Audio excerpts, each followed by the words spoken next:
നമ്മളിപ്പോൾ മെക്സിക്കോയിലെ ഒരു ദ്വീപിലാണ്. ഇസ്ലാ മുജ്റസ് എന്ന് പറയുന്ന ഒരു മനോഹരമായൊരു ദ്വീപ്, അതിഗംഭീരമായ ഒരു എൻ്റർടൈൻമെൻറ്റ് ദ്വീപ്, ടൂറിസ്റ്റുകൾക്ക് വേണ്ടി മാത്രം ഒരുങ്ങിയിരിക്കുന്നൊരു ദ്വീപ്. ഏതാണ്ട് 250ഓളം റിസോർട്ടുകളും ഹോട്ടലുകളും ഹോം സ്റ്റേകളും എന്തിനേറെ ഹോസ്റ്റലുകൾ വരെയുള്ള ഒരു വമ്പൻ ഒരു ടൂറിസ്റ്റ് കേന്ദ്രം. ഈ വമ്പൻ ടൂറിസ്റ്റ് കേന്ദ്രം നമ്മൾ പറയുമ്പോൾ അതാകപ്പാടെ 7 കിലോമീറ്റർ നീളമുള്ളൂ നോക്കണം, 1/2 കിലോമീറ്റർ വീതിയും അത്രയുള്ളൊരു ചെറിയ ദ്വീപാണ്. ഈ ചെറിയ ദ്വീപിലേക്ക് ഒരു വർഷം 12 ലക്ഷം ടൂറിസ്റ്റുകൾ എത്തുന്നുണ്ട്. 12 ലക്ഷം പേര്. അങ്ങോട്ട് എല്ലാ ദിവസവും 6-7 തവണ 2-3 ഫെറികൾ, വലിയ കറ്റമരനുകൾ ഇങ്ങനെ സർവീസ് നടത്തിക്കൊണ്ടിരിക്കുന്നു.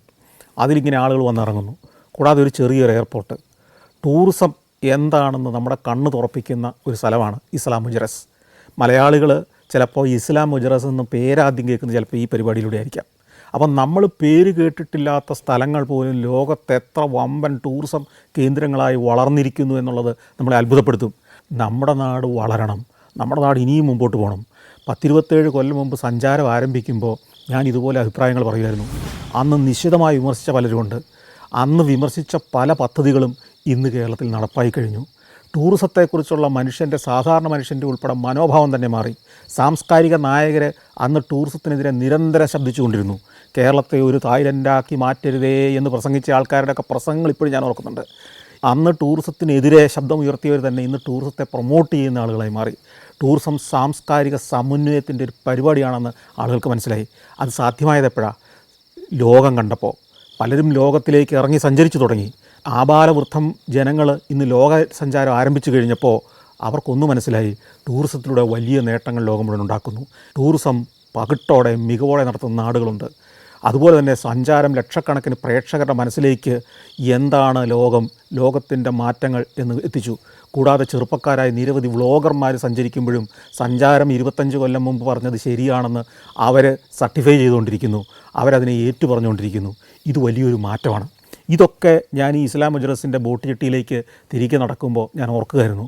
ആ മാറ്റം ഞാൻ കേരളത്തിൽ നിന്ന് എത്രയോ 1000 കിലോമീറ്റർ അകലെ ഒരു വിദൂര ദ്വീപിൽ ഒറ്റയ്ക്ക് ഇങ്ങനെ നടക്കുകയാണ്, ഈ കാര്യങ്ങളും ചിന്തിച്ചുകൊണ്ട്. അങ്ങനെ നടന്ന് നമ്മൾ ബോട്ട് പിയറിലേക്ക് എത്തുകയാണ്. ബോട്ട് പിയറിലെത്തുമ്പോഴത്തേക്ക് സന്ധ്യയായി, സൂര്യൻ അങ്ങ് താഴാൻ ഒരുങ്ങുന്നു. ഇനി 3 ട്രിപ്പുകൾ കൂടിയുള്ളൂ ഈ കറ്റമരന്. ബോട്ട് പിയറിലേക്ക് ചെല്ലുമ്പോഴാണ് നമ്മൾ ഞെട്ടിപ്പോകുന്നത്. ഈ ബോട്ട് പിയറിൽ ഇങ്ങോട്ട് വരുമ്പോൾ ഒരു മനുഷ്യനില്ല. ഞങ്ങൾ ഈ ബോട്ടേ വന്ന ഈ കറ്റമരനെ വന്ന കുറച്ച് ആളുകൾ വരുന്നു, ഇറങ്ങി അങ്ങ് പോകുന്നു. ഇപ്പോൾ അങ്ങോട്ട് ചെല്ലുമ്പോൾ അവിടെ ഒരു നീണ്ട ക്യൂ രൂപപ്പെട്ടിരിക്കുന്നു. ഫെറി ബിൽഡിങ്ങിനകത്തേക്ക് കയറാൻ പറ്റുന്നില്ല, വഴിയിലാണ് ക്യൂവിൻ്റെ ഒരറ്റം. അങ്ങനെ കുറേ നേരം, ഒരു 1.5 മണിക്കൂർ ക്യൂവിൽ നിന്ന് ഞാൻ 2ാമത്തെ കറ്റമരൻ കയറിപ്പറ്റി. അങ്ങനെ ഞങ്ങൾ മടക്കയാത്ര ആരംഭിക്കുകയാണ്. ഈ അൾട്രാമാർ കമ്പനിയുടെ ഈ കറ്റമരന് ഞാൻ പറഞ്ഞല്ലോ വളരെ മോഡേൺ എന്ന് മാത്രമല്ല നല്ല ബ്രാൻഡ് ന്യൂ ബോട്ടുകളാണ്. അത് വൃത്തിയായിട്ട് ഒരുക്കി വയ്ക്കുന്നതിൻ്റെ പ്രത്യേകതയാണെന്ന് എനിക്ക് പിന്നീട് മനസ്സിലായത്. ഈ അൾട്രാമാർ കമ്പനി ഈ പുതിയൊരു കമ്പനിയൊന്നുമല്ല. 30 കൊല്ലമായിട്ട് മെക്സിക്കോയുടെ ദ്വീപുകളെ കണക്ട് ചെയ്ത് സർവീസ് നടത്തുന്ന ഒരു ഫെറി സർവീസാണ്.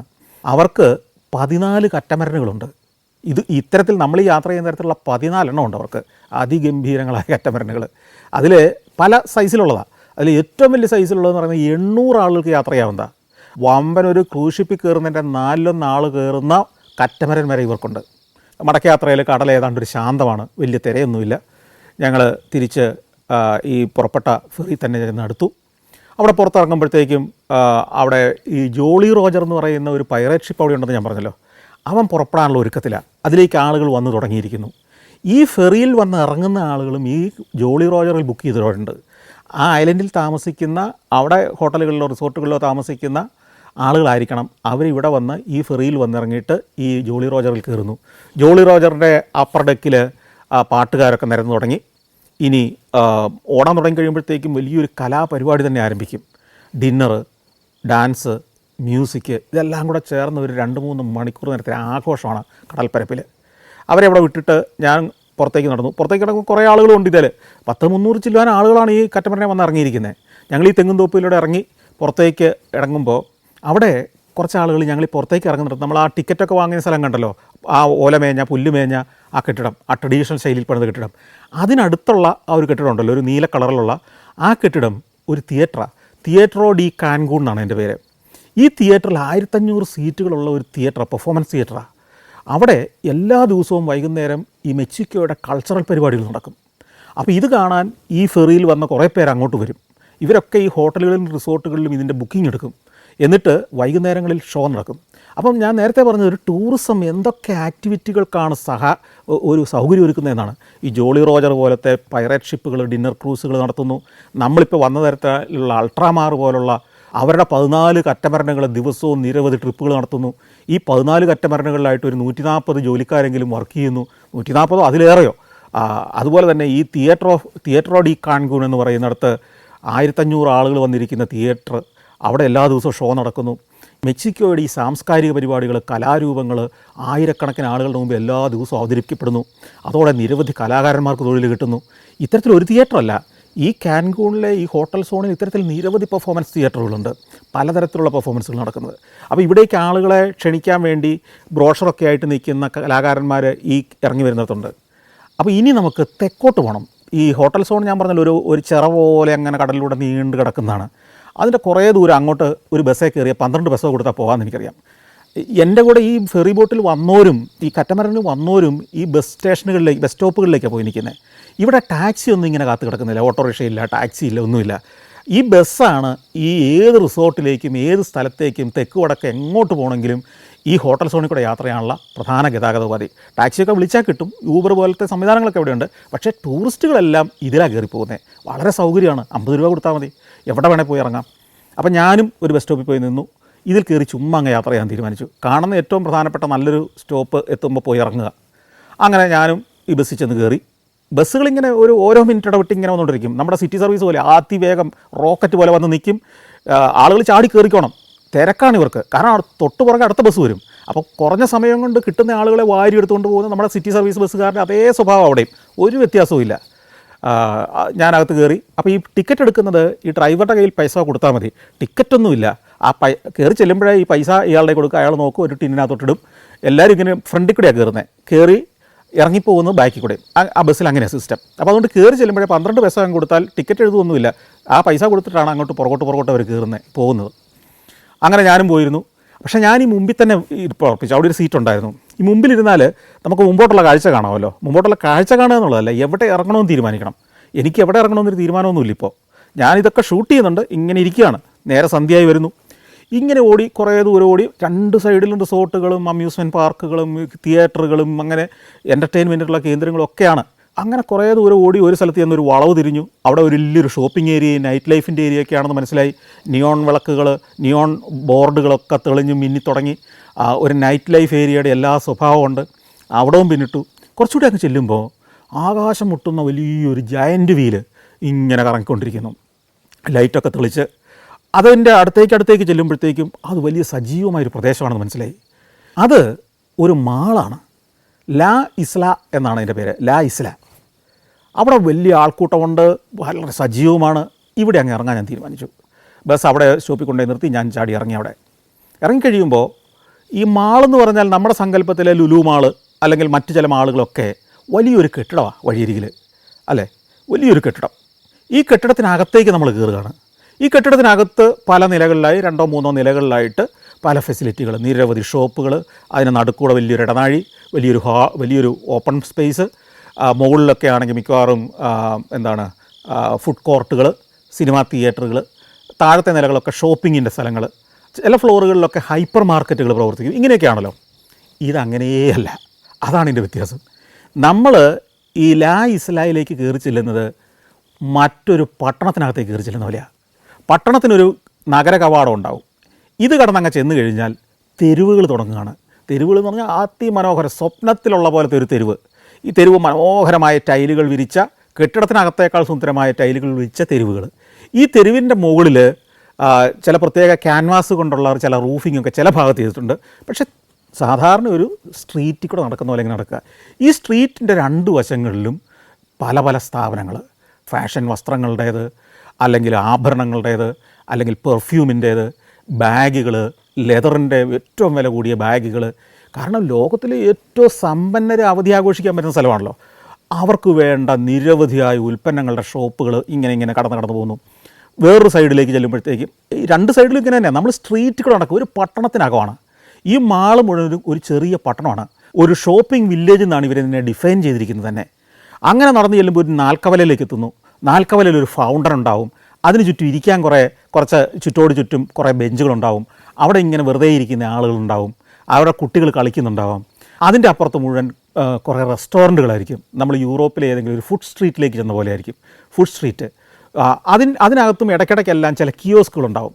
അവിടെ ടൂറിനുള്ള ടിക്കറ്റുകൾ വിൽക്കുന്നുണ്ടാവും, ഐസ്ക്രീം വിൽക്കുന്നുണ്ടാവും, കുട്ടികൾക്കുള്ള ടോയ്സ്, ചെറിയ ഗെയിമുകൾ, ഇതൊക്കെ നടക്കുന്നുണ്ടാവും. കുറച്ചുകൂടെ ചെന്ന് കഴിയുമ്പോഴത്തേക്കും ചില ഷോകൾ നടക്കുന്ന തിയേറ്ററുകളുണ്ടാവും. ഇതാണ് ലാ ഇസ്ലാം എന്ന് പറയുന്ന മാള്. ഇതിൽ ഏറ്റവും ആകർഷമായ കാര്യം എന്താണെന്നറിയോ? ഞാൻ പറഞ്ഞല്ലോ, ഒരു സൈഡിൽ കടലും മറ്റേ സൈഡിലൊരു ഉൾക്കടലും ലഗൂണുമാണ്. ഈ ലഗൂണിനകം മുഴുവൻ മാംഗ്രൂവ്സാണ്, അതായത് കണ്ടൽക്കാടുകളാണ്. അത് ഭംഗിയായിട്ട് സംരക്ഷിച്ചിരിക്കുന്നു. ലാ ഇസ്ലാം മാളിനകത്തൂടെ ഒരു കനാലുണ്ട്. കനാൽ ഇങ്ങനെ ഈ ലാ ഇസ്ലാം മാളിനകത്തൂടെ കയറിപ്പോയിരിക്കുന്നത്. ഒന്ന് ആലോചിച്ച് നോക്കിയാൽ, നമ്മുടെ കൊച്ചിയിലെ ഏതെങ്കിലും ഒരു കനാൽ ലുലു മാളിനകത്തൂടെയാണ് പോകുന്നെങ്കിൽ എങ്ങനെ ഉണ്ടാവും? രണ്ട് കാര്യങ്ങൾ അവിടെ ഉണ്ടാവുക. ഒന്ന്, നാറ്റം കൊണ്ട് നമുക്ക് ആ മാളിനകത്ത് പിന്നെ കയറാൻ പറ്റില്ല. രണ്ടാമത്തെ കാര്യം, അങ്ങനെ ഒരു പണി നടക്കുമോ? കനാൽ കയ്യേറി അല്ലെങ്കിൽ കനാൽ കെട്ടിടത്തിനകത്താക്കി സ്വന്തമാക്കി എന്ന് പറഞ്ഞൊരു പ്രക്ഷോഭം തന്നെ അരങ്ങേറും. ഇവിടെ അതല്ല, ഈ മാളിനകത്തൂടെ ഈ കനാൽ കയറിപ്പോയിരിക്കുക. ഈ കനാൽ പോയി കടലിലേക്ക് ചേരുന്നതാണ്. അത് ഈ മാളിൻ്റെ നടുക്കൂടെ പോയിരിക്കുന്നത്. ഈ കനാലിൻ്റെ രണ്ട് വശത്തും ആളുകൾക്ക് വിശ്രമിക്കാനുള്ള സ്ഥലങ്ങൾ, മനോഹരമായി കെട്ടിയൊരുക്കിയ തീരങ്ങൾ. ഈ കനാലിനകത്തെ വെള്ളം നല്ല ഗംഭീരമായ നല്ല പളുങ്ക് ജലം. അത് വൃത്തിയാക്കിയിടുന്നതും മെയിൻറ്റെയിൻ ചെയ്യുന്നതും ഈ മാളുകാരാണ്. കാരണം അത് വൃത്തികേടായ ഇവർക്ക് തന്നെയാണ് മോശം. അതിൻ്റെ ഓരങ്ങളിൽ മുഴുവൻ വിളക്കുകാലുകൾ, ഇരിക്കാനുള്ള ബെഞ്ചുകൾ, ഇങ്ങനെ ആ പ്രകൃതിയെയും കൂടെ ഇവരങ്ങ് ഏറ്റെടുത്തിരിക്കുക. അതാർക്കും പ്രതിഷേധവും പരിഭവമൊന്നുമില്ല. കാരണം ഇത് കൂടുതൽ ബെറ്ററാകുക. നമ്മുടെ കനാലുകൾ എത്ര അഴുക്ക് നിറഞ്ഞതായാലും, എത്ര കൊതുക് വളർത്തുന്ന കേന്ദ്രമായാലും, എത്ര സാമൂഹ്യ പ്രശ്നം ഉണ്ടാക്കിയാലും, അത് വൃത്തിയാക്കിയിടുന്നൊരു സ്വകാര്യ വ്യക്തിയാണ് അവനെ സമ്മതിക്കാൻ പാടില്ല. അത് വൃത്തികേടായി കിടന്നാലും വേണ്ടില്ല, വേറൊരുത്തൻ അതേ ഒന്ന് തൊട്ടേക്കരുത്. ഇത് വൃത്തിയാക്കി മെയിൻറ്റെയിൻ ചെയ്ത് ഒരുത്തൻ ഭംഗിയായിട്ട് സംരക്ഷിച്ചാൽ എന്താണ് കുഴപ്പം? അതിൻ്റെ സ്വകാര്യ വ്യക്തി ഏൽപ്പിച്ചാൽ എന്താ കുഴപ്പം? അവൻ വേണമെങ്കിൽ അതിന് പ്രതിഫലമായിട്ട് അതിനകത്തോട്ടൊരു ബോട്ടിങ് നടത്തിക്കോട്ടെ. എന്നാലും നാടിൻ്റെ ഒരു ഫെസിലിറ്റി വൃത്തിയായിട്ട് കിടക്കില്ലേ? നാട്ടിലെ ഒരു കനാൽ വൃത്തിയായി കിടക്കില്ലേ? അതിനകത്തേക്ക് കയ്യേറ്റം നടത്താതിരുന്നാൽ പോരെ? അതിനെ നശിപ്പിക്കാതിരുന്നാൽ പോരെ? അത് വൃത്തിയാക്കി അതിനകത്തൊരു ബോട്ടിങ് നടത്താൻ ഒരാൾക്ക് അനുവാദം കൊടുത്താൽ എന്താ കുഴപ്പം? അപ്പം നമ്മുടെ ആമയിഴഞ്ചാൻ തോടും കൊച്ചിയിലെ നിരവധിയായ ചീഞ്ഞളിഞ്ഞ കനാലുകളും ഒന്നും രക്ഷപ്പെടാത്തതിൻ്റെ കാര്യം നമ്മുടെ മനോഭാവം തന്നെയാണ്. ഇത് ഒരുത്തൻ വൃത്തിയാക്കിയിടാൻ മുന്നിട്ട് വന്നാലും അവനെ ക്രൂശിക്കുക, അവനെ അതിൽ നിന്ന് വേർപ്പിച്ചകറ്റുക. നമ്മൾ എന്നിട്ട് എന്നും ഈ ദാട്ടം സഹിച്ച് ഇങ്ങനെ ജീവിച്ചോളാം. അതിനകത്ത് ജോയിമാർ മുങ്ങി മരിച്ചോട്ടെ, നമുക്ക് ഒരു പ്രശ്നവുമില്ല. ഈ മൈൻഡ് സെറ്റ് നമ്മുടെ മാറേണ്ടതുണ്ടെന്ന് എനിക്ക് പലപ്പോഴും തോന്നാറുണ്ട്. ഈ മെക്സിക്കോ സിറ്റിയിൽ 2 ദിവസം മുമ്പ് ഒരു രാത്രിയിൽ പെണ്ണുങ്ങൾ പ്രതിഷേധം നടത്തി ഒരു നഗരത്തെ ആകെ അടിച്ച് തകർക്കുന്നത് നമ്മൾ കണ്ടതാണ്. വിപ്ലവീരി ഒട്ടും കുറഞ്ഞ ജനമല്ല, പ്രതികരണശേഷി ഒട്ടും കുറഞ്ഞ ജനമല്ല മെക്സിക്കോയിൽ. ആ ജനങ്ങളാണ് ഇങ്ങനെ കനാലുകൾ ഒരു സ്വകാര്യ മാളിനകത്തൂടെ പോകുന്നതിനെ എതിർക്കാത്തത്, അതിൻ്റെ സാധ്യത കണ്ടെത്തി അതിനെ അപ്രീഷിയേറ്റ് ചെയ്യുന്നത്, അതിന് അനുവാദം കൊടുക്കുന്നത്, ടൂറിസം വളരട്ടെ എന്ന് വിശ്വസിക്കുന്നത്. അപ്പോൾ ഇതെല്ലാം കണ്ട് ഇങ്ങനെ നടക്കുമ്പോൾ ഒരു ഭാഗത്ത് കുറേ കിയോസ്കുകളുണ്ട്. ഈ കിയോസ്കുകളിൽ വിൽക്കുന്നതെല്ലാം ടൂറിൻ്റെ ബുക്കിങ്ങുകളാണ്. മായൻ സംസ്കാരത്തിൻ്റെ അവശിഷ്ടങ്ങളുള്ള ചില തുറമുഖ പ്രദേശങ്ങൾ, ചില അവരുടെ ഗോത്രജീവിതം നടന്നിരുന്ന സ്ഥലങ്ങൾ, അവരുടെ ആഭിചാരക്രിയകൾ നടന്നിരുന്ന മനുഷ്യനെ ബലിയർപ്പിച്ചിരുന്ന സ്ഥലങ്ങൾ, ഇങ്ങനെ ഒരു 4 സ്ഥലങ്ങൾ ചേർന്നുള്ളൊരു ടൂറ് പോകാം. തുളൂം എന്ന് പറയുന്ന സ്ഥലത്തു നിന്ന് തുടങ്ങി പല സ്ഥലങ്ങൾ ചുറ്റി വൈകിട്ട് തിരിച്ചു വരുന്ന ഒരു ടൂറ് അതെനിക്കിഷ്ടപ്പെട്ടു. പക്ഷേ ഈ തുളൂമിൽ ഞാൻ നേരത്തെ ഒന്ന് പോയതാണ്. നേരത്തെ എന്ന് പറഞ്ഞാൽ ഞാൻ കുറേ വർഷങ്ങൾക്ക് മുമ്പ് ഒരു കരീബിയൻ കപ്പൽ യാത്ര നടത്തിയിരുന്നു. മയാമിയിൽ നിന്ന് കപ്പലിൽ കയറി അത് കെയ്മാൻ ഐലൻഡിൽ വന്നു. അവിടുന്ന് കൊസുമൽ എന്ന് പറയുന്ന ഒരു ദ്വീപിൽ വന്നു. ഈ കൊസുമൽ ദ്വീപ് ഈ മെക്സിക്കോയുടെ തന്നെയാണ്. ഈ കൊസുമൽ ദ്വീപിൽ കപ്പലുകൾക്ക് അടുക്കാനുള്ള വലിയൊരു തുറമുഖമുണ്ട്. അതായത് ക്രൂസ് ഷിപ്പുകൾ അടുക്കുന്ന ഒരു വലിയൊരു ബർത്തുണ്ട്. അവിടെ ഞങ്ങളുടെ കപ്പൽ അടുപ്പിച്ചു. എന്നിട്ട് ഞങ്ങൾ ആ ദ്വീപിലിറങ്ങി. ആ ദ്വീപിൽ നിന്ന് ബോട്ടിൽ ഈ തീരത്തേക്ക് മെക്സിക്കോയുടെ മെയിൻലാൻഡിലേക്ക് നമുക്ക് യാത്ര ചെയ്യാം. ഏതാണ്ട് ഒരു 20 മിനിറ്റ് 30 മിനിറ്റ് ബോട്ടിൽ യാത്ര ചെയ്താൽ, ചെറിയ ബോട്ടുകളിലാണ് പോകുന്നത്. അങ്ങനെ ബോട്ടിൽ നമ്മൾ വന്നു ചേരുന്നത് പ്ലായ ഡെൽ കാർമൻ എന്ന് പറയുന്ന ഒരു തീരത്താണ്. ഈ പ്ലായ ഡെൽ കാർമൻ ഒരു ഗംഭീര എൻ്റർടൈൻമെൻറ്റ് സിറ്റിയാണ്. നമ്മൾ ഈ കാൻകൂൺ പോലെ തന്നെ അത്ര വലിപ്പമില്ലെങ്കിലും ഏതാണ്ട് അതുപോലെ തന്നെ മനോഹരമായ മണൽത്തീരം, അതിൻ്റെ തീരങ്ങളിൽ മുഴുവൻ ഹോട്ടലുകൾ, റിസോർട്ടുകൾ, റെസ്റ്റോറൻറ്റുകൾ എല്ലാം ഉള്ള ഗംഭീര സ്ഥലങ്ങളാണ്. ഈ മെക്സിക്കോയ്ക്ക് ഇത്രയേറെ ടൂറിസം കേന്ദ്രങ്ങളുണ്ടെന്ന് നമ്മൾ അത്ഭുതപ്പെട്ടു പോകും. ഈ ക്രൂസ് ഷിപ്പുകളിൽ വന്നിറങ്ങുന്ന ആയിരക്കണക്കിന് ആളുകൾ ഓരോ ദിവസവും വന്നിറങ്ങുന്ന തീരങ്ങളാണിതൊക്കെ. ഈ പ്ലായ ഡെൽ കാർമനിൽ നിന്നൊരു ബസ്സിൽ കയറി അന്ന് പണ്ടത്തെ യാത്രയിൽ ഞാൻ ഈ ക്രൂസ് ഷിപ്പിൽ വന്ന കാലത്ത് ഈ തുളൂമിൽ പോയിരുന്നു. തുളൂം ഒരു പുരാതന നഗരമാണ്. ഒരു 1000 വർഷത്തോളം പഴക്കമുള്ള ഒരു ഗംഭീര നഗരം, മായന്മാരുടെ ഒരു നഗരം, ഒരു തുറമുഖ നഗരം. അതുകൂടാതെ കോബ, സെനോട്ട തുടങ്ങിയ 2-3 സ്ഥലങ്ങൾ വേറെയുണ്ട്. അപ്പോൾ ഞാൻ വിചാരിച്ചു ഇത് പോണോ, തുളൂമിൽ ഒന്ന് പോയതാണ്, ഏതായാലും വേണ്ടില്ല, ഈ ടൂർ തന്നെ പോകാൻ തീരുമാനിച്ചു. ഞാൻ അതിൻ്റെ ടിക്കറ്റ് എടുത്തു. ആ ടിക്കറ്റ് എടുത്തു, ഏതാണ്ട് $150 മറ്റോ ആയി. കാലിപ്സോ ഹോട്ടലിൻ്റെ മുമ്പിൽ നാളെ രാവിലെ 7:30 ആകുമ്പം വണ്ടി വന്നിരിക്കും. നിങ്ങൾ അവിടെ റെഡിയായി 7:30 ഹോട്ടലിൻ്റെ മുമ്പിൽ നിന്നാൽ മതി. അപ്പോൾ വലിയ സൗകര്യമായി, നമ്മളെങ്ങും പോകണ്ട. അപ്പോൾ ആ ടിക്കറ്റും എടുത്ത് ഞാൻ വീണ്ടും നടന്നു. ഈ കാഴ്ചകളൊക്കെ കണ്ടു. അപ്പോഴത്തേക്കും നേരം നന്നായിട്ട് ഇരുട്ടി. ഈ കാൻകൂണിൻ്റെ നൈറ്റ് ലൈഫ് നാളെ രാത്രി ആഘോഷിക്കാം, ഷൂട്ട് ചെയ്യാം, കാണാം, ആ വഴിക്ക് പോകാം. അപ്പോൾ ഇന്ന് നേരെ തിരിച്ച് ഹോട്ടലിലേക്ക് പോകാൻ തീരുമാനിച്ചു. അങ്ങനെ കാത്തു നിൽക്കുമ്പോൾ എതിർദിശ ബസ് വരുമല്ലോ, ഈ പറഞ്ഞ 2-3 മിനിറ്റ് കൂടും ബസ്സുണ്ട്. അതിൽ കയറി നമ്മുടെ ഹോട്ടലിൻ്റെ മുമ്പിൽ കൊണ്ടിറക്കി വിട്ടു. ബസ് പോയി. പിറ്റേ ദിവസം അതിരാവിലെ എഴുന്നേറ്റു. 7:30 ആയപ്പോഴത്തേക്കും റെഡിയായി ഹോട്ടലിൻ്റെ മുമ്പിലേക്ക് എത്തുമ്പോൾ ഒരു വാൻ അവിടെ വന്ന് നിൽക്കുന്നുണ്ട്. ബ്രേക്ക്ഫാസ്റ്റ് ഇവിടെ 8 മണി മുതൽ 11 മണി വരെയാണ്. ബ്രേക്ക്ഫാസ്റ്റ് കഴിച്ചിട്ട് പോകാൻ നേരമില്ല.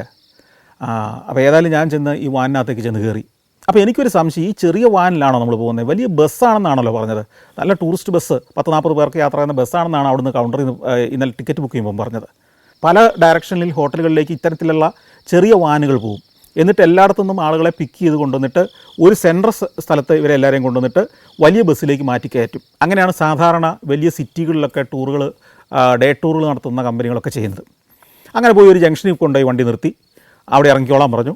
ഞങ്ങൾ ഇറങ്ങുമ്പോൾ അവിടെ വലിയൊരു ബസ് കിടപ്പുണ്ട്, അതിലാണ് ഇനി പോകുന്നതെന്ന് പറഞ്ഞു. പക്ഷേ ഒരു അബദ്ധം പറ്റി. ചെന്നപ്പോഴത്തേക്കും മറ്റ് പല റൂട്ടുകളിൽ നിന്നുള്ള വാനുകൾ ഓൾറെഡി വരികയും അവരൊക്കെ മുമ്പിലെ സീറ്റുകളെല്ലാം സ്ഥാനം പിടിക്കുകയും ചെയ്തു. നമുക്കതുകൊണ്ട് കിട്ടുന്ന പരമാവധി പുറകിലുള്ള സീറ്റുകളാണ് കിട്ടിയത്. അപ്പോൾ അത് ചിത്രീകരണത്തിന് ഭയങ്കര ബുദ്ധിമുട്ടാണ്. പുറകിലിരുന്നാൽ ഒന്ന് മുമ്പോട്ടുള്ള ഒരു വിഷ്വലും നമുക്ക് കിട്ടില്ല, ഒരു സൈഡിലേക്ക് മാത്രമേ കിട്ടുള്ളൂ. അതിൻ്റെ ഒരു പ്രശ്നം എന്ന് വെച്ച് കഴിഞ്ഞാൽ ഈ സൈഡിലെ ഗ്ലാസ്സുകൾ അല്പം ടിൻറ്റഡ് ആയിരിക്കും. മാത്രമല്ല ഒരു സൈഡിലേക്ക് മാത്രം ഇങ്ങനെ ക്യാമറ തിരിച്ച് പിടിച്ച് ഇങ്ങനെ ഓടുന്ന ദൃശ്യങ്ങൾ മാത്രം പകർത്തിയെടുക്കുന്നതിൽ ഒരു ട്രാവലോഗിന് പറ്റുന്ന വിഷ്വൽസ് ഒന്നും കിട്ടില്ല. വലിയ ബുദ്ധിമുട്ടാണ്. പക്ഷേ എന്ത് ചെയ്യാനാണ്, വേറെ മാർഗ്ഗമില്ല. ഇത്തിരി കഴിഞ്ഞപ്പോഴത്തേക്കും ഒരു ചെറുപ്പക്കാരൻ കയറി വന്നു. അയാളുടെ പേര് പെഡ്രോ എന്നാണെന്ന് അയാൾ പറഞ്ഞു. അയാളായിരിക്കും ഇന്നത്തെ ടൂറിൻ്റെ ഗൈഡെന്ന് പറഞ്ഞു. ഇന്ന് നമ്മൾ 4 സ്ഥലങ്ങളിലൂടെ പോകുമെന്ന് പറഞ്ഞു. ആദ്യം തുളൂമിലേക്ക് പോകുമെന്നും പിന്നീട് പോകുന്ന സ്ഥലങ്ങൾ ഇന്നൊക്കെയാണെന്നൊക്കെ പറഞ്ഞു. അങ്ങനെ യാത്ര പുറപ്പെടുകയാണ്. യാത്ര പുറപ്പെടുന്നത് നമ്മൾ നേരത്തെ പറഞ്ഞ പോലെ തന്നെ ഈ ചിറകലിലൂടെ തന്നെ പോയി ഹോട്ടൽ സോൺ ഏതാണ്ട് പിന്നിട്ടുന്നു. കുറേ ഭാഗം മുഴുവൻ മനോഹരമായി പുല്ല് വെട്ടി ഒരുക്കിയിട്ടിരിക്കുന്ന പ്രദേശങ്ങൾ, നിരവധി ഗോൾഫ് കോഴ്സുകൾ, ആയിരക്കണക്കിന് ഏക്കറിൽ പരന്നു കിടക്കുന്ന വമ്പൻ റിസോർട്ടുകളും ഗോൾഫ് കോഴ്സിനോടനുബന്ധിച്ചുള്ള റിസോർട്ടുകളും ഒക്കെയുണ്ട്. ചിലത് ഒരു 10, 100, 200 ഏക്കർ സ്ഥലം കടൽ തീരം മൊത്തമായിട്ട് റിസോർട്ട് ഏറ്റെടുത്തിരിക്കുക. എന്നിട്ട് അവരുടെ സ്വന്തം ബീച്ച്, അവരുടെ സ്വന്തം വനം, ആ വനത്തിനോട് ചേർന്ന് അവരുടെ തന്നെ സ്വന്തം ഗോൾഫ് കോഴ്സുകൾ, അവരുടേതായിട്ടുള്ള കോട്ടേജുകളും വമ്പൻ റെസ്റ്റോറൻറ്റുകളും ഒക്കെ ചേർന്ന വലിയൊരു ക്യാമ്പസ്. ഇങ്ങനെ പലത് പിന്നിട്ടാണ് നമ്മൾ പോകുന്നത്. കുറേ ദൂരം തെക്കോട്ടങ്ങ് ഓടിക്കഴിയുമ്പോഴത്തേക്കും ഈ റിസോർട്ടുകൾ ഏതാണ്ട് അതിൻ്റെ തീവ്രതയൊന്ന് കുറഞ്ഞു. പിന്നെ വനമായി കുറേ ദൂരം, ഈ മുമ്പേ പറഞ്ഞ പോലത്തെ വനം. ഈ വനം കഴിയുമ്പോൾ നമ്മളൊരു ഗ്രാമത്തിലെത്തും. ഈ ഗ്രാമം എന്ന് പറയുന്നത് നമ്മൾ തിയോത്തിഹുവാക്കാനിൽ പോയിട്ട് തിരിച്ചു വരുമ്പോഴും ആ പ്രദേശമൊക്കെ കണ്ടില്ലേ എന്ന് പറഞ്ഞ പോലെ തന്നെയാണ്. സാധാരണ ഷീറ്റിട്ട വീടുകൾ, അവിടെ സാധാരണക്കാർ ജീവിക്കുന്നു. അവരുടെ പലചരക്ക് കടകൾ, അവരുടെ റെസ്റ്റോറൻറ്റുകൾ, അവർക്ക് സാധനങ്ങൾ വിൽക്കുന്ന കടകൾ, പീടികകൾ, കൂടാതെ അവരുടെ ചെറിയ സ്കൂളുകൾ, പണിക്കാരുടെ സെറ്റിൽമെൻറ്റുകൾ, ഇതൊക്കെ പിന്നിട്ട് നമ്മൾ പോകുന്നത്. ഗ്രാമങ്ങളൊക്കെ ഭേദപ്പെട്ട രീതിയിലാണെന്നേ പറയാൻ പറ്റുള്ളൂ. വലിയ സമ്പന്നമൊന്നുമല്ല ഗ്രാമങ്ങളൊക്കെ. എന്നാൽ റിസോർട്ടുകളും ഹോട്ടലുകളുള്ള ഭാഗത്തേക്ക് എത്തുമ്പോഴത്തേക്കും അവർ ഈ പറഞ്ഞ അതിഗംഭീരമായ ആംബിയൻസാണ് അവിടെ. ഞാൻ ബസ്സിൻ്റെ വലതുവശത്തായിരിക്കുന്നത്. ഈ ഇടതുവശത്താണ് കടൽ തീരം, വലതുവശത്ത് മുഴുവൻ വനങ്ങളാണ്. എന്നാൽ 2 വശത്തും ഹോട്ടലുകളും റിസോർട്ടുകളും ഒക്കെ ഉണ്ട് താനും. പക്ഷേ പ്രധാന ഹോട്ടലുകളും വമ്പൻ റിസോർട്ടുകളും എല്ലാം സ്വാഭാവികമായിട്ടും ഇടതുവശത്തായിരിക്കും. കാരണം അത് കടൽ തീരമാണ്. കടലിൻ്റെ തീരത്തൂടെയല്ല നമ്മൾ പോകുന്നത്, കടലിൽ നിന്ന് ഒരു 1/2 കിലോമീറ്റർ മാറിയിട്ടാണ് ഈ ഹൈവേ. പക്ഷേ ഈ ഹൈവേ മുതൽ കടൽ തീരം വരെയുള്ള 1/2 കിലോമീറ്റർ മിക്കവാറും വമ്പൻ റിസോർട്ടുകളുടെ സ്വന്തമാണ്. അപ്പോൾ ആ സൈഡിലാണ് റിസോർട്ടുകൾ മുഴുവൻ. അത് നിർഭാഗ്യവശാൽ എനിക്ക് ഷൂട്ട് ചെയ്യാൻ പറ്റിയില്ല. അങ്ങനെ പോകുമ്പോൾ വലതുവശത്ത് തന്നെ വമ്പൻ ഒരു ബോർഡ് കണ്ടു. ഈ ഹൈവേയിലെ ബോർഡുകളാണ്. ഇവിടുന്ന് ഇടത്തോട്ട് തിരിഞ്ഞാൽ പ്ലായ ഡെൽ കാർമനിലെത്തുന്നു. ഈ പ്ലായ ഡെൽ കാർമൻ ഞാൻ നേരത്തെ പറഞ്ഞല്ലോ, പണ്ട് ഞാൻ വന്ന സ്ഥലമാണ്. ടൂറിസത്തിൻ്റെ ഒരു ഗംഭീര സ്ഥലം. അവിടെ തിരിച്ചു വരുന്ന വഴി നമ്മളവിടെ ഇറങ്ങുന്നുണ്ട്. ഈ ബസ്സിൽ ഈ കയറിയപ്പം മുതൽ ഗൈഡ് എന്തൊക്കെയോ പറഞ്ഞുകൊണ്ടിരിക്കുന്നുണ്ട്. ഇയാൾ 2 ഭാഷയിൽ മാറി പറയുന്നത്. ഈ ബസ്സിൽ സ്പാനിഷ് അറിയുന്നവരുമുണ്ട്, ഇംഗ്ലീഷ് അറിയുന്നവരുമുണ്ട്. അല്ലെങ്കിൽ സ്പാനിഷ് മാത്രം അറിയുന്നവരും ഇംഗ്ലീഷ് മാത്രം അറിയുന്നവരുമുണ്ട്. അപ്പോൾ അതുകൊണ്ട് കുറച്ച് ഭാഗം സ്പാനിഷിൽ പറയും. അത് കഴിഞ്ഞ് ആ പറഞ്ഞ അത്രയും ഭാഗം ഒരു 2 സെൻറ്റൻസിൽ ചുരുക്കി ഇംഗ്ലീഷിലും പറയും. അതുകൊണ്ട് തന്നെ ഇംഗ്ലീഷ് കേൾക്കുന്നവർക്ക് ഇതിൻ്റെ വിശദമായ കഥകൾ മനസ്സിലാവില്ല. പലപ്പോഴും ഇത്തരം പാക്കേജ് ടൂറുകളിൽ, ഇത്തരം ഇപ്പോൾ കണ്ടക്റ്റഡ് ടൂറുകളിൽ ഈ ഗൈഡുമാർക്ക് അത്യാവശ്യം കോമൺ സെൻസ് ഇല്ലെങ്കിൽ യാത്ര ഭയങ്കര വിരസമാകും. എന്നാൽ ഗൈഡുമാർ സെൻസിബിൾ ആണെങ്കിൽ ഉണ്ടല്ലോ, ഞാൻ നേരത്തെ പല ഗൈഡുകളെക്കുറിച്ചും പറഞ്ഞിട്ടുണ്ട്, ഒരു തമാരയെക്കുറിച്ച് ഞാൻ പറഞ്ഞിട്ടുണ്ട്, അതുപോലെ പല പല ഗൈഡുകളും അവരൊക്കെ ആ കടന്നു പോകുന്ന സ്ഥലങ്ങളുടെ പ്രത്യേകത, അവിടെ നടന്ന ചരിത്ര സംഭവം, അല്ലെങ്കിൽ അവിടെ നടന്ന അത്ഭുതകരമായൊരു ഇവൻ്റ്, ഞെട്ടിക്കുന്നൊരു ഒരു ഒരു ഒരു സംഭവം, ഇങ്ങനെ പല കാര്യങ്ങളും പറഞ്ഞ് നമ്മളെ ആവേശം കൊള്ളിക്കും. ആളുകളെ കയ്യിലെടുത്ത് യാത്ര ഗംഭീരമാക്കുന്ന ഗൈഡുകളുമുണ്ട്. കാണാതെ പഠിച്ചു വെച്ചത് പുറപ്പെട്ടപ്പോൾ മുതൽ അവസാനം വരെ കേൾക്കുന്ന ടൂറിസ്റ്റുകൾക്ക് മനസ്സിലാവുന്നുണ്ടോ എന്ന് പോലും ചിന്തിക്കാതെ പറയുന്ന മാറുബോറന്മാരായ ഗൈഡുകളുമുണ്ട്. അത്തരത്തിലുള്ള ഗൈഡുകളെ ഞാൻ ഈ അടുത്ത കാലത്തൊക്കെ കണ്ടിട്ടുണ്ട്. അങ്ങനെ പ്ലായ ഡെൽ കാർമൻ കഴിഞ്ഞു, നമ്മൾ ഓടി നമ്മൾ തുളൂമിലേക്ക് അടുക്കുകയാണ്. ഈ തുളൂമിലേക്ക് അടുത്ത് ചെല്ലുമ്പോഴത്തേക്കും പെഡ്രോ വീണ്ടും വന്നു. അയാൾ കയ്യിൽ കുറേ സ്റ്റിക്കറുണ്ട്. എല്ലാവരോടും പറഞ്ഞ് ഇത് ഉടുപ്പേൽ ഒട്ടിച്ചോണം, അയാൾ പൊളിച്ച് എല്ലാവർക്കും തരും. അപ്പോൾ നമ്മളെ ഷർട്ടേൽ ഒട്ടിക്കണം. ഏതെന്ന് വെച്ച് കഴിഞ്ഞാൽ പെഡ്രോയുടെ ടീമിലെ ആളുകളാണെന്ന് പെഡ്രോയ്ക്ക് ഐഡൻറ്റിഫൈ ചെയ്യാൻ വേണ്ടിയിട്ടാണ് ആ സ്റ്റിക്കറൊക്കെ നെഞ്ചത്ത് ഒട്ടിച്ച് എല്ലാവരും. എന്നിട്ട് നമ്മൾ തുളൂമിൻ്റെ പാർക്കിംഗ് ഏരിയയിലേക്ക് വണ്ടി പോയി നിന്നു. വണ്ടിയിൽ നിന്ന് ഇറങ്ങുന്നതിന് മുമ്പ് പെഡ്രോ ഒരു അനൗൺസ്മെൻറ്റ് നടത്തി, നമുക്കിവിടെ 1.5 മണിക്കൂറാണ് ഉള്ളത്, അത് നിങ്ങൾ വളരെ സ്പീഡിൽ നടക്കണം, സ്പീഡിൽ കാഴ്ചകൾ കാണണം. നമ്മളവിടെ ചെന്നാൽ ഉറങ്ങിയ ഉടനെ തന്നെ 2 ടീമായിട്ട് തിരിയും. ഇംഗ്ലീഷ് അറിയുന്നവരും സ്പാനിഷ് അറിയുന്നവരും. ഇംഗ്ലീഷുകാർക്കൊരു ഇംഗ്ലീഷ് ഗൈഡ് ഉണ്ടാവും, സ്പാനിഷ് അറിയുന്നവർക്കൊരു സ്പാനിഷ് ഗൈഡും ഉണ്ടാവും. പക്ഷേ ഈ ബസ് പാർക്ക് ചെയ്തിരിക്കുന്നിടത്ത് നിന്ന് തുളൂമിൻ്റെ ആർക്കിയോളജിക്കൽ സൈറ്റ് അല്ലെങ്കിൽ അവരുടെ തുറമുഖം ഇരുന്ന ആ സ്ഥലത്തേക്ക് ഏതാണ്ട് 1 കിലോമീറ്റർ വനത്തിനകത്തൂടെ നടക്കണം. അപ്പോൾ ഇത്തിരി വേഗം നടക്കണം. കണ്ടു കഴിഞ്ഞിട്ട് നിങ്ങൾ തിരിച്ച് അതിവേഗം നടക്കണം. നടന്നില്ലെങ്കിൽ ഇവിടെ എത്തില്ല സമയത്ത്. മാത്രമല്ല, നിങ്ങൾക്ക് നടക്കാൻ ബുദ്ധിമുട്ടുള്ളവർക്ക് വേണ്ടി ഇവിടെ ട്രക്കുകൾ ഓടുന്നുണ്ട്, നമുക്ക് അതിൽ കയറി യാത്ര ചെയ്യാം. ആർക്കെങ്കിലും ട്രക്ക് വേണോ? ആർക്കും വേണ്ട, എല്ലാവരും നടക്കാവുന്നവരാന്ന് പറഞ്ഞു. പെട്ടെന്ന് ഇറങ്ങിക്കോളാൻ പറഞ്ഞു. ഇറങ്ങി ബസ് ഇറങ്ങി ഈ പാർക്കിംഗ് ഏരിയയിൽ നിന്ന് പുറത്തേക്ക് നടക്കുമ്പം ഒരു ഗംഭീര ടൂറിസ്റ്റ് കേന്ദ്രത്തിന് വേണ്ടി എല്ലാ സൗകര്യങ്ങളും ഒരുക്കി വെച്ചിരിക്കുന്നു. പുല്ലുമേഞ്ഞ മനോഹരമായ നിരവധി കെട്ടിടങ്ങൾ. ഈ കെട്ടിടങ്ങൾക്കകത്തെല്ലാം കരകൗശല വസ്തുക്കൾ, ഇവരുടെ ഷോളുകൾ, മായൻ മുദ്രകൾ പതിഞ്ഞ അല്ലെങ്കിൽ പ്രിൻ്റ് ചെയ്ത വസ്ത്രങ്ങൾ, അങ്ങനെ നിരവധി സാധനങ്ങൾ, അവരുടെ മാസ്കുകൾ, പലവിധ ബാഗുകൾ, ലെതർ ബാഗ്, ഇങ്ങനെ സാധാരണ ടൂറിസ്റ്റ് കേന്ദ്രങ്ങളിലുള്ള തരം സാധനങ്ങളും സൂനിയറുകളൊക്കെ. ഇതൊന്നും കണ്ടു നിൽക്കാൻ നേരമില്ല. നമ്മളൊരു മറ്റൊരു പന്തലിൽ ചെന്ന് കയറുന്നു. ഈ പന്തലിൽ വെച്ച് ഞങ്ങളെ ഇംഗ്ലീഷും സ്പാനിഷുമായിട്ട് വേർതിരിക്കുന്നു. ഞങ്ങൾക്കുള്ള ഗൈഡ്, ഇംഗ്ലീഷുകാർക്കുള്ള ഗൈഡ് വരുന്നു. അയാൾ ഞങ്ങളെ കൂടെ നടത്തുന്നു. പോകുമ്പോൾ ഈ ഓരോ പന്തലും കടന്ന് ഗേറ്റൊക്കെ കടന്നാണ് പോകുന്നത്. അത് ഈ വനത്തിനകത്താണ്. ഇത് നമ്മൾ ഈ വനത്തിനകത്തൂടെ തന്നെ നടക്കുന്നത്. അതുകൊണ്ട് പെട്ടെന്ന് മടുക്കുന്നൊന്നുമില്ല, നല്ല വെയിലൊന്നുമില്ല. പുറത്ത് വെയിലുണ്ടെങ്കിലും ഈ വനത്തിൻ്റെ ഒരു തണലിലൂടെ നമ്മൾ നടക്കുന്നത്. ചില മൃഗങ്ങളുണ്ട് ഇവിടെ, വന്യമൃഗങ്ങൾ, ഈ വനത്തിനകത്തെ വന്യമൃഗങ്ങൾ. ഉടുമ്പൊക്കെ പോലെ ഇരിക്കുന്ന ചില ജീവികളുടെ ഇടയ്ക്കിടയ്ക്ക് ഇങ്ങനെ ചാടി വരും. അത് ഈ ടെനോസോറ എന്ന് പറയുന്ന ഒരു ജീവിയുണ്ട്. ബ്ലാക്ക് ഇഗ്വാന എന്നും അതിനെ വിളിക്കും. ഈ ബ്ലാക്ക് ഇഗ്വാന ഇടയ്ക്കിടയ്ക്കെല്ലാം കടന്നു വരും. നമ്മൾ സൂക്ഷിച്ച് നടന്നില്ലെങ്കിൽ ഇതിനെ കയറി ചവിട്ടുകയൊക്കെ ചെയ്യും. ഇവൻ പാവത്താനാ, ഇവൻ ഉപദ്രവിക്കുന്നില്ല, കണ്ടാൽ ഇത്തിരി പേടിയാവും, ഇവനെങ്ങാനും കടിക്കുമെന്നൊക്കെ ഭയപ്പെട്ടു പോകും. അവനെ ഇടയ്ക്കിടയ്ക്കെല്ലാം കാണാം. ഇതിലൂടെ എല്ലാം നടന്ന് നമ്മൾ ഒരു വലിയൊരു ഗേറ്റിൻ്റെ ഒരു വലിയൊരു മതിലിലെ ഒരു ഗേറ്റിലേക്ക് എത്തുന്നു. വമ്പൻ മതിലെന്ന് പറയുന്നത് ഏതാണ്ട് ഒരു 4-5 മീറ്റർ കനത്തിൽ പണിതിരിക്കുന്ന മായന്മാർ പണ്ട് പണിത അവരുടെ ഈ നഗരത്തെ, തുളൂം എന്ന് പറയുന്ന നഗരത്തെ സംരക്ഷിക്കാൻ വേണ്ടി പണിത ഒരു നഗരമതിലാണ്. ഈ നഗരമതിൽ കടലിന് പാരലായിട്ടാണ് പോയിരിക്കുന്നത്. ഈ നഗരമതിൽ ക്രോസ് ചെയ്ത് കഴിഞ്ഞാൽ നമ്മൾ ഇവരുടെ പട്ടണത്തിലേക്ക് കയറുകയാണ്. ഈ നഗരമതിലിനകത്ത് പൊക്കം കുറഞ്ഞ ഒരു പൊത്തുണ്ട്. ഈ കവാടം കടന്ന് അകത്തേക്ക് കയറി കഴിയുമ്പോൾ നമ്മൾ വേറൊരു ലോകത്തേക്ക് ചെല്ലുക. 100-500 കൊല്ലം മുമ്പ് നശിച്ചു പോയൊരു നഗരത്തിൻ്റെ അവശിഷ്ടങ്ങളാണത്. അവിടെ കൊട്ടാരങ്ങളുണ്ട്, വീടുകളുണ്ട്, ക്ഷേത്രങ്ങളുണ്ട്, മണ്ഡപങ്ങളുണ്ട്, കാസിലുകളുണ്ട്, ഗോപുരങ്ങളുണ്ട്, വിളക്കുമാടങ്ങളുണ്ട്, ഗോഡൗണുകളുണ്ട്, വിശ്രമ മന്ദിരങ്ങളുണ്ട്. ഇതെല്ലാം ഉണ്ടായിരുന്ന വമ്പനൊരു നഗരം. ഈ നഗരത്തിൽ ഇന്നും ആ കല്ലുകൊണ്ട് പണിതിരുന്നത് കൊണ്ട് മിക്കവാറും ഈ കെട്ടിടങ്ങളിലൊക്കെ പല ഭാഗങ്ങളും അവശേഷിച്ചിട്ടുണ്ട്. ചില കെട്ടിടങ്ങളുടെ തറകൾ മാത്രമേ അവശേഷിച്ചിട്ടുള്ളൂ. ചില പ്രമാണി വീടുകളുടെ കുറച്ചുകൂടെ അവശേഷിച്ചിട്ടുണ്ട്. കുന്നിൻ്റെ ഇങ്ങനെ ഒരു കുന്നിലേക്ക് ഇങ്ങനെ കയറിയാണ് പോകുന്നത്. ഈ കുന്നിൻ്റെ മുകളിൽ ചെന്ന് കഴിഞ്ഞാൽ കുത്തനെ താഴേക്ക് കിടക്കുകയാണ് ഒരു ക്ലിഫ്. ഈ കുത്തനെ താഴേക്ക് കിടക്കുന്നതിൻ്റെ അടി കടലാണ്. ഈ മുകളിലാണ് കൊട്ടാരങ്ങളും ഈ കാസിലും ഒക്കെ. ഈ കാസിലിൻ്റെ മുകളിലാണ് വമ്പൻ ഒരു ദീപശിഖ ഉണ്ടായിരുന്നു. പണ്ട് ഒരു ദീപസ്തംഭം തന്നെ ഉണ്ടായിരുന്നു. കടലിലൂടെ കടന്നു വരുന്ന വാണിജ്യ കപ്പലുകൾക്ക്, അല്ലെങ്കിൽ അന്നത്തെ ചങ്ങാടങ്ങളും ബോട്ട് ചെറിയ വള്ളങ്ങളിലൊക്കെയാണ് ഇവർ കച്ചവടം നടത്തിയിരുന്നത്. അപ്പോൾ രാത്രിയിൽ തുറമുഖം ഇവിടെയാണെന്ന് പുറംകടലിലൂടെ വരുന്നവർക്ക് വഴി കാണിക്കാൻ വേണ്ടി വലിയ വിളക്കുമാടം അവിടെ സ്ഥാപിച്ചിരുന്നു. അതിൻ്റെ അവശിഷ്ടങ്ങൾ ആ വിളക്കുമാടം നിന്നിരുന്ന കാസിൽ കാണാം. അതിൻ്റെ മുൻഭാഗത്തായിട്ട് അവിടുത്തെ രാജാവിൻ്റെ, മായൻ രാജാവിൻ്റെ കൊട്ടാരമുണ്ട്.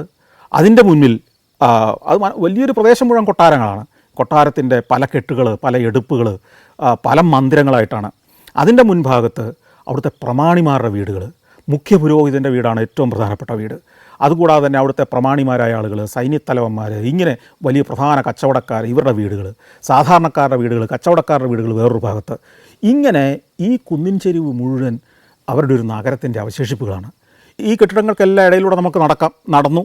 ഗൈഡുകൾ, നമ്മുടെ ഇംഗ്ലീഷ് പറയുന്ന ഗൈഡ് നമുക്ക് ഓരോ സ്ഥലത്തും നിന്ന് ഈ ഓരോ കെട്ടിടത്തിൻ്റെയും കഥ പറയുന്നുണ്ട്. ആ കഥയെല്ലാം ഞാൻ വിശദമാക്കുന്നില്ല, അതെല്ലാം സഞ്ചാരത്തിൽ വിശദമായിട്ട് പറഞ്ഞിട്ടുണ്ട്. ഇതുപോലെ തന്നെ നിരവധി സംഘങ്ങളുമായിട്ട് പല ഗൈഡുകൾ വന്നിട്ടുണ്ട്. അവരൊക്കെ ഈ മൈതാനങ്ങളിൽ പലയിടത്തായിട്ട് നിന്ന് കഥകൾ പറഞ്ഞു കൊടുക്കുന്നു, ഓരോ കെട്ടിടത്തിൻ്റെയും ചരിത്രം പറയുന്നു. ഈ കെട്ടിടത്തിലെല്ലാം ഇടയ്ക്കൂടെ നമ്മൾ നടക്കുന്നു, നമ്മളത് ഷൂട്ട് ചെയ്തെടുക്കുന്നു. എന്നിട്ട് ഈ ചെറുതായിട്ടുള്ള ഈ കുന്ന് കയറി ഈ ക്ലിഫിൻ്റെ വക്കിലേക്ക് ചെല്ലുന്നു. ആ ക്ലിഫിൻ്റെ വക്കിൽ നിന്ന് ആ താഴെ അതിമനോഹരമായ കടലാണ് കാണുന്നത്. നല്ല പളുങ്ക് ജലം, ഇളനീല കടൽ, തീരമാണെങ്കിൽ പഞ്ചസാര മണലിൻ്റെ ബീച്ച്. അവിടേക്ക് ഒരു ഗോവണി ഇറക്കിയിട്ടുണ്ട്. ഈ ഗോവണി വഴി നമുക്ക് ഇറങ്ങി ഈ ബീച്ചിലേക്ക് പോകാം. കുറേ താഴേക്ക് ഇറങ്ങണം. ഇപ്പോഴാണ് നമുക്ക് മനസ്സിലാകുന്നത് എന്തുകൊണ്ടാണ് മായന്മാർ ഇവിടെ ഒരു നഗരം പെടുന്നതെന്ന്. കാരണം ഈ വലിയ ക്ലിഫിലെ പാറക്കെട്ടാണ്. ഇത് കയറി വന്നെങ്കിൽ ഈ നഗരത്തിലേക്ക് കയറി വരാൻ പറ്റുള്ളൂ. അങ്ങനെ കയറി വരുമ്പോഴേക്ക് ഈ ക്ലിഫിൻ്റെ മുകളിൽ നിൽക്കുന്ന ആളുകൾക്ക് ഇവരെ അമ്പെയ്തൊക്കെ കൊന്നുകളയാൻ പറ്റും. ബാക്കി 3 സൈഡ് നിബിഡ വനമാണ്. 100 കണക്കിന് കിലോമീറ്റർ വനത്തിലൂടെ സഞ്ചരിച്ചെങ്കിലേ ഈ പട്ടണത്തിലെത്തുള്ളൂ. ഇവർ ഒബ്സീഡിയൻ എന്ന് പറയുന്ന ഒരു പ്രത്യേകതരം ഒരു അഗ്നിപർവ്വത ശിലയുടെ കച്ചവടക്കാരായിരുന്നു പ്രധാനമായിട്ടും. ഈ ഒബ്സീഡിയൻ പല കാര്യത്തിനും ഉപയോഗിച്ചിരുന്നു. അപ്പോൾ ഒബ്സീഡിയന് ഗ്വാട്ടിമാലയിൽ നിന്ന് വരെ ഈ ഒബ്സീഡിയൻ കച്ചവടത്തിന് വന്ന വണിക്കുകൾ ഈ തീരത്ത് വരുമായിരുന്നു. ഗ്വാട്ടിമാലയിലേക്കൊക്കെ 10-700 കിലോമീറ്റർ ഉണ്ട്. അപ്പോൾ കടലിലൂടെ ഗ്വാട്ടിമാലയിൽ നിന്ന് വരെ ഇവർ കച്ചവടം നടത്തിയിരുന്നു 10,000 വർഷങ്ങൾക്ക് മുമ്പ്. മറ്റ് അയൽ രാജ്യങ്ങളിൽ നിന്ന്, ഇതുപോലെ മായന്മാരുടെ മറ്റ് സെറ്റിൽമെൻറ്റുകളിൽ നിന്ന്, മറ്റ് ഗോത്രങ്ങളുടെ, ഈ ലാറ്റിൻ അമേരിക്കയിലെ മറ്റ് ഗോത്രങ്ങളുടെ കച്ചവട കപ്പലുകൾ ഒക്കെ വന്നിരുന്നു. കപ്പലെന്ന് പറഞ്ഞാൽ വമ്പൻ കപ്പലുകളല്ല, ചെറിയ കപ്പലുകൾ ഇവിടെ അടുക്കുകയുള്ളൂ. ചെറിയ വള്ളങ്ങൾ എന്ന് വേണേൽ പറയാം, കുറച്ച് വലിയ വള്ളങ്ങൾ എന്ന് വേണേൽ പറയാം. ഈ വള്ളങ്ങളിലായിരുന്നു ഇവർ കടൽയാത്ര നടത്തിയിരുന്നത്. കാരണം എന്താ പറയുക, ഞാൻ നേരത്തെ പറഞ്ഞില്ലേ, ഈ കടൽ തീരത്ത് ആഴം കുറവാണ്. ഈ ആഴം കുറഞ്ഞതുകൊണ്ട് തന്നെയാണ് ഇവിടേക്ക് ദീർഘകാലം സ്പെയിൻകാർക്ക് കടന്നു വരാൻ പറ്റാതിരുന്നതും. സ്പെയിൻകാർ സ്പെയിനിൽ നിന്ന് ഇങ്ങോട്ട് വരുന്നത് വമ്പൻ കപ്പലുകളിലാണ്. 100 കണക്കിന് പടയാളികളും പീരങ്കിയും ഒക്കെ ആയിട്ട് വരുന്നത് ചെറിയ വള്ളത്തെ വരാൻ പറ്റില്ല. സ്പെയിൻ എന്ന് പറഞ്ഞാൽ മറ്റൊരു വൻകരയിൽ നിന്നാണ് വരണ്ടേ. അപ്പോൾ അവർ വരുന്ന വലിയ കപ്പലുകൾക്ക് ഈ തീരത്തോട്ട് എടുക്കാൻ പറ്റില്ല. ഒരു കിലോമീറ്റർ 1.5 കിലോമീറ്റർ പുറത്തേ ഇവർക്ക് നിൽക്കാൻ പറ്റുള്ളൂ. കാരണം ഇങ്ങോട്ട് ആഴം കുറവാണ്. എന്നാൽ ഈ മായന്മാരുടെ ചെറിയ വള്ളങ്ങൾക്ക് വരികയും ചെയ്യാൻ പറ്റും, കച്ചവടത്തിന് വേണ്ടി വരികയും ചെയ്യാൻ പറ്റുമായിരുന്നു. അങ്ങനെയാണ് ഇവരുടെ ഈ കോട്ട നഗരം ദീർഘകാലം മറ്റാക്രമണങ്ങളില്ലാതെ സംരക്ഷിക്കപ്പെട്ടത്. അവിടെ ഈ തീരത്ത് നിൽക്കുമ്പോൾ താഴെ അതിമനോഹരമായ ബീച്ചാണ്. അപ്പോൾ ഈ ചരിത്രം തേടി വന്ന സായിപ്പന്മാരൊക്കെ ബീച്ച് കണ്ട അവരുടെ സ്വഭാവം മാറും. തുണിയൊക്കെ പറിച്ചിട്ട് അവർ വെള്ളത്തിൽ ചാടും. അങ്ങനെ എല്ലാവരും ബീച്ചിലുണ്ട്. 1.5 മണിക്കൂറേ സമയം മൊത്തം ഉള്ളെങ്കിലും അതിനിടയ്ക്ക് നമ്മുടെ ടീമിൽ നിന്ന് പോയി ബീച്ച് ചാടി മുങ്ങി കുളിച്ചിട്ട് കയറി വരുന്ന സായിപ്പന്മാരുണ്ടായിരുന്നു. ഞാൻ അവിടുത്തെ ദൃശ്യങ്ങളെല്ലാം പകർത്തി. അപ്പോൾ വാച്ച് നോക്കുമ്പോഴത്തേക്ക് ഇനി കഷ്ടിച്ച് 1/2 മണിക്കൂറേ ഉള്ളൂ. ഞാൻ പെട്ടെന്ന് തന്നെ തിരിച്ചു നടക്കുമ്പോഴെല്ലാം വമ്പൻ പട്ടാള ട്രക്കുകൾ ഇങ്ങനെ കടന്നു പോകുന്ന കാണാം. അപ്പോൾ ഇതിനകത്ത് കുറച്ച് ആളുകളൊക്കെ ഉണ്ട്. അപ്പോൾ അന്വേഷിച്ചപ്പോഴാണ് മനസ്സിലായത്, ഈ നടക്കാൻ ബുദ്ധിമുട്ടുള്ളവർക്ക് ട്രക്കേ പോകാമെന്ന് പറഞ്ഞ് ഈ ട്രക്കാണ്. ഏതാണ്ട് ഒരാൾ പൊക്കത്തിലാണ് ഇതിൻ്റെ പ്ലാറ്റ്ഫോം തന്നെ. ഈ പ്ലാറ്റ്ഫോമിൽ കയറാനുള്ള ആരോഗ്യം ഉണ്ടെങ്കിൽ ഒരു 5 കിലോമീറ്റർ നമുക്ക് നടക്കാം.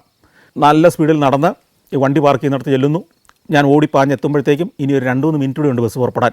ഞാൻ ചെല്ലുമ്പോൾ ബസ്സിനകത്ത് കുറേ പേരെ കയറിയിട്ടുണ്ട്. എൻ്റെ തൊട്ട് പിന്നാലെ ബാക്കിയുള്ളവരോട് കയറി വന്നു. ഇത്തിരി കഴിഞ്ഞപ്പോഴത്തേക്കും പെട്രോയും കയറി വന്നു. കൃത്യസമയത്ത് 1.5 മണിക്കൂർ എന്ന് പറഞ്ഞ് കറക്റ്റ് 1.5 മണിക്കൂറായ സമയത്ത് ബസ് പുറപ്പെട്ട് കഴിഞ്ഞിട്ടാണ് ഇവർ എണ്ണി നോക്കുന്നത്. ഇതാണ് ഇവിടുത്തേക്ക് ടൂറുകളുടെ ഒരു സിസ്റ്റം. പുറപ്പെടുമെന്ന് പറഞ്ഞാൽ ആ സമയത്ത് വണ്ടി പുറപ്പെട്ടിരിക്കും. ആ സമയത്ത് വരാത്തവൻ അവിടെ കിടക്കും. അവരോട് നേരത്തെ തന്നെ പറഞ്ഞിട്ടുണ്ട്, ബസ് സമയത്ത് പോയിരിക്കും.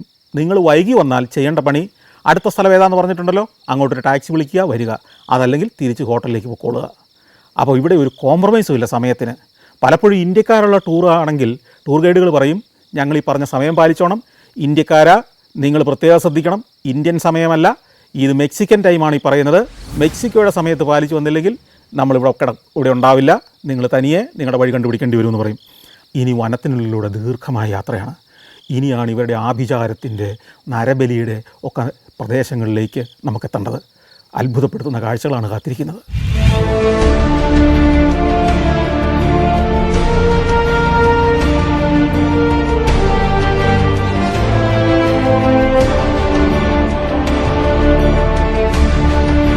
Djibouti, Fiji, Lebanon, Ethiopia, Armenia. സഞ്ചാരം വോളിയം നമ്പർ 17. ഫുൾ HD-യിലുള്ള ഈ അപൂർവ ദൃശ്യയാത്രാ വിവരണ ശേഖരം സ്വന്തമാക്കാൻ സഞ്ചാരം എന്ന് SMS ചെയ്യൂ. ഫോൺ 9995 444 222.